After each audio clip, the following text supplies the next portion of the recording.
Estamos no meio de mais uma corrida presidencial americana. O fenômeno, magnânimo por si só, atrai a atenção de todo mundo a cada 4 anos.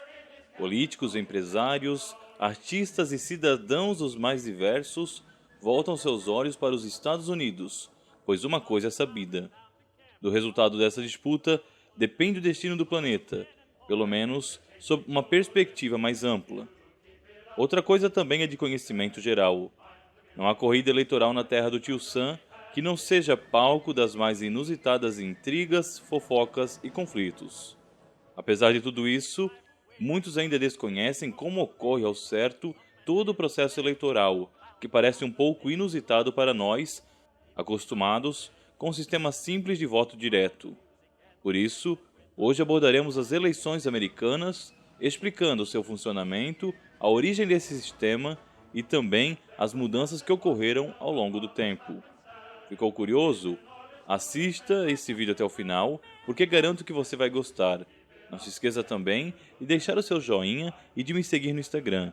Se eu chegar a 500 seguidores por lá, prometo que o converto em uma página para postar mais fatos como esse e também para elucidar alguns temas abordados no colégio. Está esperando o quê? Mas enfim, vamos para o tema. A independência dos Estados Unidos é um dos eventos mais memoráveis da era moderna. Tudo começa com a Guerra dos 7 Anos, travada entre ingleses e franceses pela posse de territórios na América do Norte. Os ingleses tiveram considerável apoio dos colonos americanos, mas esses foram abandonados ao término do conflito pela coroa inglesa, que pretendeu usar as terras para estabelecer novos assentamentos. Como se não bastasse, para se recuperar economicamente, o rei George taxou os americanos com pesados impostos. Isso levou a um crescente sentimento de revolta e a um apelo por liberdade. Assim, em 1775, delegados enviados por 12 das colônias, com exceção da Geórgia, se reuniram na Filadélfia, no que ficou conhecido como o Primeiro Congresso Continental, para estabelecer medidas condenatórias às políticas inglesas e apelos à Inglaterra, dentre os quais exigia-se a representação dessas colônias no parlamento britânico. Isso deu início a uma guerra. Os pedidos das colônias foram completamente ignorados, e o que antes era um apelo por liberdade se tornou efetivamente uma declaração conjunta de independência, promulgada em 4 de julho de 1776, no Segundo Congresso Continental. Aqui vemos uma tradição americana que perdura até os dias atuais. Os votos são decididos, em última instância, por delegados enviados por cada estado. Após a Guerra de Secessão, as 13 colônias se tornaram eficazmente um país, os Estados Unidos da América. Todavia, uma grande preocupação dos líderes da Revolução Americana era o de que o estabelecimento de um governo central pudesse tornar novamente as colônias, agora membros de um país, submissas a um poder autoritário. Como garantia, cada Estado membro desse novo país reservou para si o direito de autodeterminação e uma quantidade significativa de autonomia em vários aspectos. O poder central também foi substancialmente limitado e algumas das regras políticas mais interessantes que conhecemos, muitas delas aplicadas até em países como o Brasil, foram estabelecidas. A primeira dessas visava resolver o problema da democracia e do republicanismo. A democracia é a ideia do poder concentrado no povo, isto é, na massa de cidadãos livres e independentes. Já o republicanismo, originado com os gregos, procura estabelecer que o bom governo é aquele que age em prol de todos os seus cidadãos, valorizando a coisa pública, de forma que cada região e classe de um país seja devidamente respeitada e ouvida. Como garantir, por exemplo, que o país não caísse nas mãos de grandes centros urbanos, onde poucas cidades decidiriam o destino de toda a nação, e nem, ao mesmo tempo, que esses centros urbanos fossem reféns dos enormes interiores? Para solucionar esse difícil dilema, foi concebido um legislativo bicameral, berço também do sistema eleitoral americano, como veremos melhor a seguir. Em síntese, nos Estados Unidos existem duas casas legislativas semelhantes ao Brasil, onde existe a Câmara dos Deputados e o Senado Federal. A diferença é que na terra do Tio Sam, os deputados são chamados de representantes, mas o esquema é em suma o mesmo. Uma das casas é proporcional à população de cada lugar, de forma que regiões mais populosas, como Califórnia e Texas, elegem muito mais deputados que Dakota e Arizona, por exemplo. Já na segunda casa legislativa, o Senado, cada membro da federação elege 2 pessoas, que ficam no poder por 5 anos. Assim, deixando de lado os papéis que são de cada uma dessas assembleias, a maioria das leis precisa ser ratificada tanto pela maioria da população quanto pela maioria dos estados, garantindo assim tanto a democracia quanto o republicanismo. Disso deriva toda a estrutura eleitoral americana, mantida quase sem alterações substanciais desde então. O americano não vota diretamente para presidente, como ocorre no Brasil, pois isso causaria justamente aquilo que os fundadores dos Estados Unidos tentaram evitar ao conceber esse modelo de legislativo.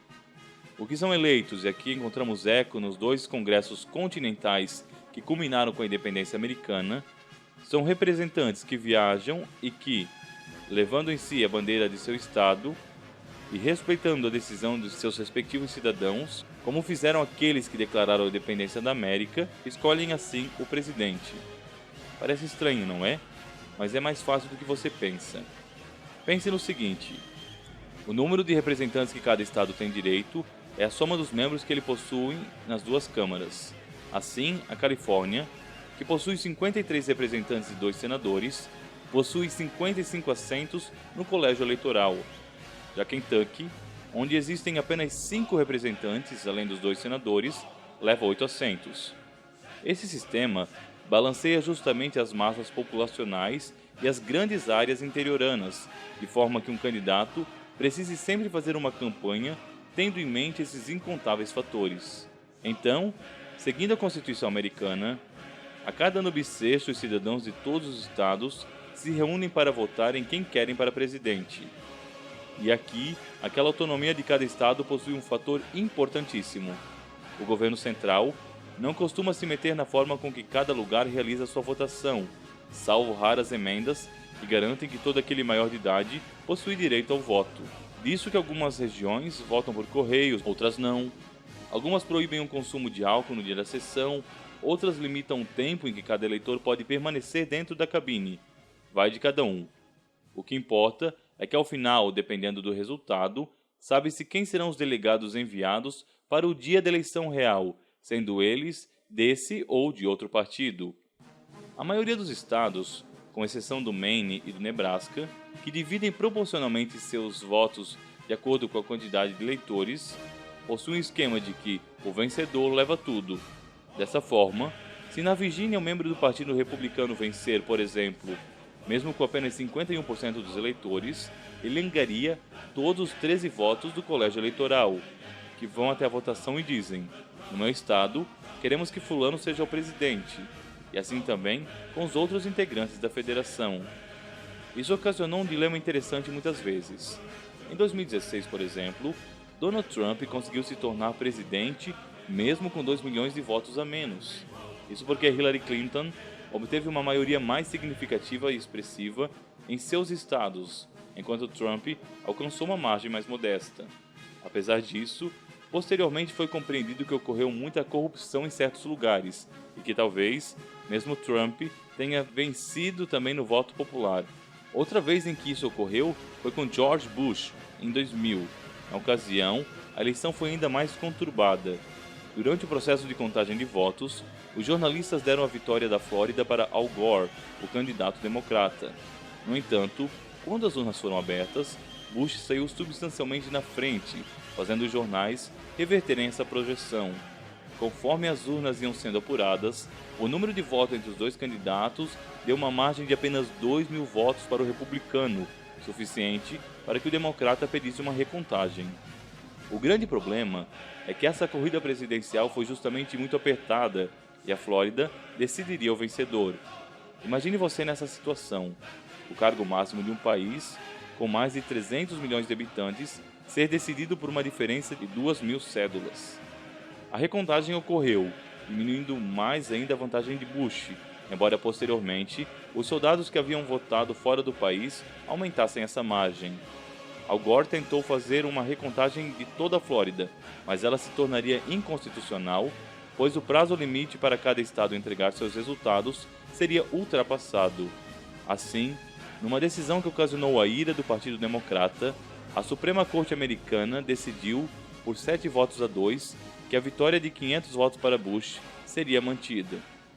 Outras histórias tão inusitadas quanto também ocorreram, mas são momento para outro vídeo. Se você quiser assistir a um que fizemos sobre curiosidades envolvendo os presidentes americanos, basta clicar no card. Esse ano, com a crise do Covid-19, muitos votarão por correios. Trump já disse que esse sistema poderá ocasionar atrasos no resultado final e que, se houver corrupção por parte dos responsáveis pela votação, poderá exigir recontagem e acionar todos os recursos possíveis. Independente do que ocorrer, uma coisa é certa: todo mundo estará de olho para ver o que nos promete pelos próximos 4 anos. E você, o que achou desse vídeo? Sabia disso? Deixe sua resposta nos comentários. E até o próximo programa, se Deus assim quiser.